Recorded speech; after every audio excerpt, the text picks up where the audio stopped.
Yes, guys, welcome to another video. And today we're going to be doing a Manchester City versus Real Madrid combined 11. And I've brought in the biggest Real Madrid fan I know. It's Saeed, man. Hala Madrid and all that kind of stuff, you know. Hala Madrid, you know what I'm saying to you? Long live Madrid heritage. You know what I'm saying to you? We are with you. We are with you. On a real, bro. On a real. How you feeling, man? How you feeling? I can't lie, man. I feel like it's destined for Man City with the home crowd, Think so? Haaland. I think you guys are going to make a mad atmosphere over there. I think it's like, it's the final, man. Let's be honest. I know we don't want to disrespect Inter Milan or AC Milan, but this is like the ultimate final before the final. And I feel like if you win this, you've almost got one foot in the door to win it, basically. You've got one hand of your trophy because you're the favourites. So I'm not going to lie to you. It's a shootout, man. This is what's exciting. I feel like it's going to be lots of goals, you know. I really do, man. Do you reckon? I don't know, you know. I could be like 6-3. You don't know. Yeah, I don't know, man. I think it's going to be the complete opposite. I think it's going to be a really tight game, man. I think both teams are just going to try and stick in there as long as they can and just try and nick it rather than opening up like we did last year. But I guess that's one of the great things about this game is Ancelotti and Pep Guardiola, two of the best managers ever. And it's going to pop off, man. It's going to pop off. But yeah, guys, we're going to get into a combined 11. It's actually quite difficult, this, you know, because both squads are obviously packed, man. So let's start off with a goalkeeper. And I'll give my thoughts on the goalkeeper, right? If you're talking about like a one-off game, I'm taking Courtois. If you and this is what we'll do one-off game, yeah. If you say to me at the start of the season, okay, I'll be what goalkeeper are you picking for the full Premier League? Honestly, genuinely, I'd pick Ederson over a full Premier League season. But in a one-off game, in knockout competitions, man, I genuinely think Courtois is probably the best goalkeeper in the world in that situation, isn't it? Yeah, 100%, man. Elite shot stopper, big save, big moments. You know, I don't know if Ederson does that in big moments, whereas Courtois is there in big key moments.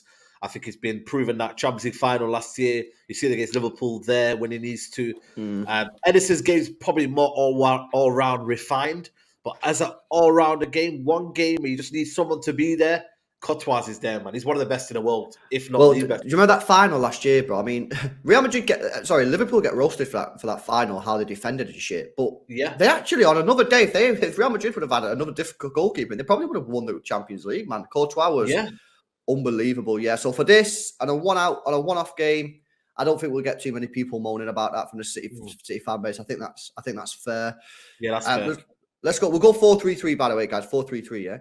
Cool. I think this next one's a really interesting one. You got Kyle Walker, Carvajal. I think both players are fantastic right backs. I really, really do. I think Carvajal defensively is very solid. He really clashed with Grealish in the first game. You know what I mean? Yeah, like he really aggressive, man. Yeah, he did. He did really, really well. I'm gonna put it out there now. In my opinion, I think Kyle Walker takes this one. I think he's defensively one of the best fullbacks, possibly ever. I think Premier League, is he the best fullback ever? Right back ever in the Premier League. Certainly up there. So for me, bro, I think it's not like a really tricky one, but I do think there's a little bit of thought. I go Kyle Walker on this one. Yeah, I'm with you. I think Kyle Walker's in there. I think for me, all-round game better than Carvajal. Carvajal gets a lot of slack here, but I tell you what, he turns up when he needs to. He did that against the Champions League final, locked in. Was it? I don't know if it was Sadio Mane or someone in there, but someone was on that left-hand side, locked them in. Was unbelievable. He was the one that's in the goal, but for me, Kyle Walker, you know what I mean, in a one-off game as well. And just overall better for me. So yeah, Kyle Walker for me. Right, we'll move into the centre-back positions, and this is stacked, man. This is stacked. You know, you've got you got Diaz, Stones, Akanji, Ake, Militao, Alaba, Rudiger. Someone's missing out, man. Someone's missing out. I'm not gonna lie to you. I think for me, Militao deserves to be in there. For me, he's top 5 centre backs in the world. I think he's unbelievable, quick, aggressive. He's got to be in there. And like I said to you, they're missing out on Rudiger again. Like I said, he's a big game player, but I generally think for me, Militao has to be in there. He's done it. What do you like about Militao? What do you like more about Militao than Rudiger? I think for me, obviously, I think the pace of Militao gets him out of difficult positions. I think on the ball he's better than Rudiger. I think 1v1 defending, I think he's better than Rudiger. I think Rudiger's more aggressive. Rudiger Mm. probably, he comes in very, very, in a high intensity game. Sometimes he might look like he's a better defender than Militao, but Militao is so composed in his Mm. defending. So I think for me, Militao has grown stronger and stronger. There was a period where I thought to myself, I'm not sure about this guy, but in the last 2 or 3 years, he's absolutely been a monster. And he's definitely top 5 centre backs in the world. Like that's the difference. I don't think Rudiger is top 5 centre backs in the world. And that's Mm. where the key difference is for me. But So I've got off, to put off, him in there. yeah, off of this season, then, so would you put Militao in there above both Diaz and John Stones this season? You know what it is? I think for me, see, this is it, right? Stones has played well, I think, for me, majority of the season. Diaz has come back in when he had that injury. He's been Mm. strong. What would you say that Yeah. was at about March? I would say March time, February Yeah. time. Probably at So end of February, March. Yeah. end of February, March, I think he's been absolutely excellent. If you want recency bias, I think for me, Diaz goes in there ahead of Stones. But then that's, you know Mm. what I mean? I think Stones' qualities has been immense this season. The way he's dropped into that midfield, the way he's been so versatile. It's very difficult, man. You know what I mean? This is not going to be easy, by the way, but I would put Diaz in there. I would put Diaz in there. He's been a So monster. you go Militao and Diaz, yeah? Yes, I would go Militao Diaz. Okay. Look, obviously, I'm a Could go City fan. back I'm three. biased. You could do a back three and go that way, but like I said, it's up to you what you want to kind of go for. Yeah. Because then Stones would definitely be in there. Yeah, I think that's yeah. It's a weird one, man. It's a weird one because John Stones, like, he's been fantastic this season, and especially in the last few months, man, when he's been playing in that centre mid role, it's been Yeah, incredible, and his passing is incredible. The way he brings out the ball from the back is insane. But then Diaz has that leadership quality, that yeah, raw defender, maybe slightly more old school than John. In fact, a lot more old school than John Stones. mm, I seen someone say compared Ruben Diaz to John Terry, which I think is not the worst that's comparison in the fair. world. Yeah, I think that's it's fair. very similar. Um, Yeah. but yeah, He reads the game well. He reads the game well, Diaz more. yeah, he does. He You does. know. No, I'm not too disappointed with that. I'd say that. Yeah. If it was me personally, I'd probably put Stones in there. But we'll go with it. We'll go with it. Okay. Left Okay. back now, right? Left back, yeah. Listen, can I make a case here? Can I make a case for Nathan Ake, bro? Because I was gonna I put think. him. All right, okay. Well, that's easier. But let me Yeah. make a case for people then who are watching. I think for Yeah. me, Nathan Ake this season has been the best defender over the course of the Premier League. Yeah. Consistently. Yeah. He's not put a foot wrong. He's played in this position, left back. He's played on a left-sided three. He's played centre back. And never once has he made a single mistake this season. It's been absolutely incredible. Never Yeah. gets the credit he's deserved because he's called Nathan Ake and he's got relegated with Bournemouth. Didn't quite cut it at Chelsea. He's been our best defender throughout the course of the Yeah. season. Easy. And So underrated, man. So yeah, underrated. Doesn't get the flowers he deserves. he He is. should be in the I team of don't. the season, by the way. He should be in the team of the Oh, season for he left will. back. He won't. He You won't know. get it though. He won't get Yeah, it. he won't get it. No, I think But Shaw might he get should it. be. Someone Yeah. else might get it. But I think for me, ultimately, Nathan Ake deserves his plaudits, man. And you know what? He's been excellent in that system. He's been key. He's actually played more games, and I think Akanji and him have played the most games, haven't they, for City? I don't know if anyone's closely that next to him, but they played the most games, and they've Yeah. just been like Defensive wise, yeah. defensive wise, continuous, like high standards. So I think for me, Akanji's, and then, you know what? We've not mentioned Kanji, but he's not in there as well, and he's had a good season as well. So Mm. yeah, man, Yeah. fair I play. think Like I said, Akanji's a player who I don't think is as good as these players, but in the right system is a very, very yeah, good player. But yeah. say you take Ake out and put him in Bournemouth or put him in Southampton, he performs well. So does Diaz, so does Yeah, Militao, so does Akanji what. not. Yeah. Maybe not with Akanji. Maybe that's a little bit harsh. I don't know, but it doesn't really matter. The fact of the facts is this season has been very good. Alaba, obviously, people saying how you're not putting Alaba in there. He's only played 10 games this season as a left back. Yeah. Plays majority of the games as a centre back. So I think that's fair. Let's move into the midfield then, bro. There's no debate here, innit? Rodri's the best centre defensive midfielder on the planet, in my view. Yeah, I know yeah. there was a case was Casemiro and Partey. I mean, Partey's completely fallen off that Yeah, debate. he's gone, man. Like I said to you, man's He's getting gone. benched and that now, man. It's peak, man. You know what I'm saying to you? Like, Jorginho's benching him, mate. That just shows you that he's not in the same. it's I've mad. said for a long time, I think Rod. In fact, I remember when we did a Mank talk at the start of the season, and you just signed Casemiro, and I said, for me, in my personal opinion, I think Manchester now has the two best CDMs in world football. Yeah. I do think Rodri's better than Casemiro, but I think they're the two best centre defensive mids. So how can you not put Rodri's a better footballer maybe than Casemiro, but in terms of overall in that role, I think Casemiro is for me better than Rodri. But that's up to opinion. And you know what, man? It's just Rodri's just is so again another player that doesn't get his plaudits, man. He's so technically sound, so technically gifted, passing for days, control games. It's just is that protection that every like defender needs. You know, just in there, sweep things up and be a kind of a constant, like barrier shield. Mm. So yeah, man, Well, 100%. But we've got well, to get the main man in there next to him, though. Come on, we've got to get Luka Modric. is that you got? I was just going to say, mate, these next two, these 2-8s, man, these are difficult, I man. Look know, at the but you players at the can't. bottom of the screen. I Heavy. know. Look at the fielders. You've got Camavinga. You've got you got obviously Gundogan, who I think for me has been excellent as well. And you got Bernardo as well that you could put in there. But for me, you got to put if you can't have a midfield with Luka. Imagine that Luka Modric and Rodri. You won't be able to get the ball off them. You Yeah. literally, you wouldn't be able to get the ball off them. People would probably say Camavinga, but again, for me, the GOAT Modric, man, he's been still excellent this season, still playing to a high standard at 37 years old. It's crazy to think that he is 37.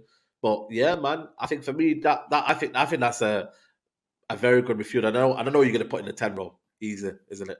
Well, we're going to have to go Kevin De Bruyne over here, innit? You know Yeah, what I mean? He can be that's captain as well, as you can see there. You know what I mean? Captain the side. that's But yeah, that midfield, oh my God. And you know that's what? I think it disgusting. shows you there's a couple of things that show you just how good Luka Modric is. One, he's still playing at this level at 37 years old. And two, he's won the Ballon d'Or, man. You know what I mean? He's won the Ballon d'Or. And this was a few years ago as well, obviously, when Messi Yeah, and Ronaldo were still going a little bit still going younger. at it.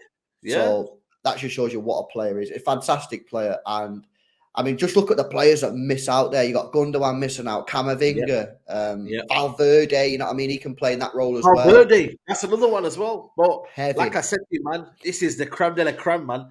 Both midfielders are stacked. We could have a B team and it could be still quality. Like Yeah, we could have a B team. actually wild. Let's go to the wingers then. I think actually this is probably maybe one of the easier places, and it's just because of the Yeah, type of player. Obviously, Vinny Junior. I Vinny mean, Junior's he's got to be in there. It's you got know. to be in Can there. I ask you a question on Vinny Junior? Me personally, I think he's even though he's sick, I actually genuinely think he's one of the most underrated players in world football. People don't Yeah, talk about Vinny Junior like they do about Mbappe. I don't think Vinny Junior is he's as very far. far behind He is. He behind isn't. Mbappe. He I don't isn't. think he's very far behind at all, if he is at all behind him, because he's playing in a better Yeah, league. He gets further in the Champions League than Mbappe does. I just think Mbappe, just the way he moves with the ball, the goals that it's he the X scores. factor. He's got that. Yeah, He can score a yeah. goal out of nothing. Where you think, oh, what's he doing here? He's got a bit more. I would say imagination, like something out of nothing. Like that's what he Mm, can do. And only like Ronaldinho used to be like that. These kind of players that are just they could do something special that nobody could do. Not saying that Vinny Junior can't, but you can maybe sometimes lock him in a little bit more mm. easier rather than Kylian Mbappe, where he's just you can't stop him sometimes. Yeah, no, I love Vinny Junior. I think he's absolutely exceptional. You know, he's only got 1 year left on his deal. You know that? Is it? But they'll Yes. listen. They'll tie him in, man. They'll tie him in somehow, man. They're gonna have to give him. They're gonna have to give him big cash, mate. Yeah, man. Big cash. Because I tell you now, with only a year left on his contract, big teams will be circling around Europe saying, "Hey, what's going on there?" You know what I Yeah, mean? So yeah, top player. Let's go over to the right hand side then. So you got the likes of Valverde can play that role. You got yeah. Rodrigo, Foden, Mahrez, Bernardo Silva. Depends what you're looking for, really. Where you at with this? I think this is a toss up between Bernardo Silva and, for me, Rodrigo. I don't know if Foden's done enough this season for me. I know he's got 14 goals this season, I accept that. but If if you you're got off looking at this season, I accept that. Yeah. yeah, I think he's not done enough. Mara's still a big game player. You could add him here, but I think it's a toss up between Bernardo Silva and Rodrigo. I think for me personally, but like I said, I don't know Rodrigo. I would put him in there. I don't know. What do you reckon? Like Rodrigo's been there, Champions League, he's done it. You know what? Like I I don't know. think.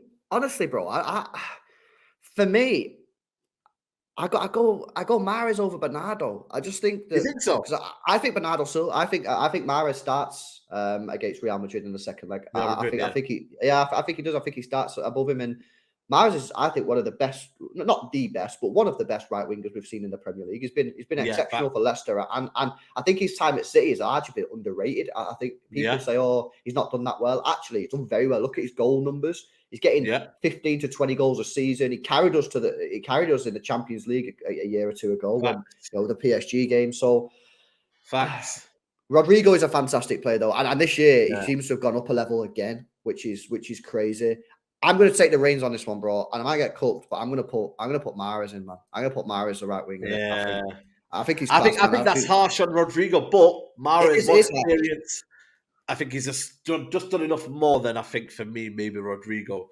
But then again, Rodrigo's been there big games, man. That might be a Yes. controversial one. That might be one where the chat will like, Rodrigo. Because, bro, I guarantee as well, people in the chat will be like, nah, it should be Valverde. Valverde's played right wing plenty of times. I love Valverde. If there's one player that I could have at City right now, it'd be Valverde. I think he's absolutely exceptional. Yeah. Can play in multiple positions. So I'm going Mahrez, but Valverde, Bernardo, Foden, Rodrigo, fucking hell, man. It's stacked out there.